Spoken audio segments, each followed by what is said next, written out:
Une promesse de campagne historique d'Emmanuel Macron, mise en extinction. Dans un communiqué, l'hôtel de Matignon indique ce vendredi 19 septembre que le service national universel (SNU) sera prochainement transformé.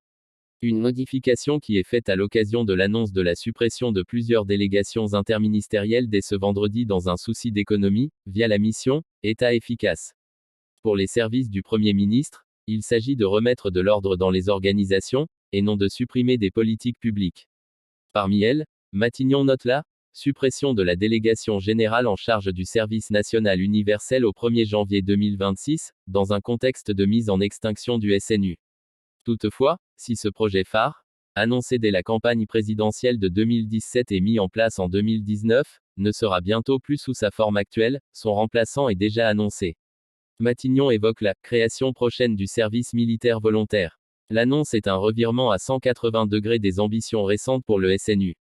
Gabriel Attal avait en effet annoncé dans son discours de politique générale du 30 janvier 2024 la généralisation du SNU à partir de la rentrée scolaire 2026. Une grande refonte, annoncée par le président depuis mars. Dernièrement, le projet cette généralisation avait été tempéré par Emmanuel Macron. Le président de la République avait annoncé en mars dernier, une grande refonte, du SNU, qui correspondra aux besoins de la nation et aux priorités identifiées.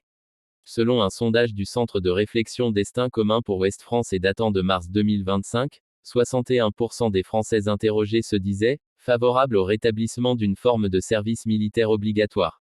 De son côté, Sébastien Lecornu continue de chercher des économies. Après avoir limité à 10 ans les derniers avantages, à vie, des anciens premiers ministres, l'actuel locataire de Matignon veut désormais avec cette mission des décisions rapides et concrètes, pour alléger l'organisation de l'État comme la suppression de plusieurs délégations interministérielles dès ce vendredi.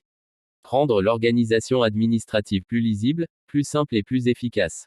Responsabiliser les dirigeants publics dans un contexte de finances publiques contraintes, souligne encore le ministère. La suppression est désormais le principe, le maintien l'exception, résume Sébastien Lecornu.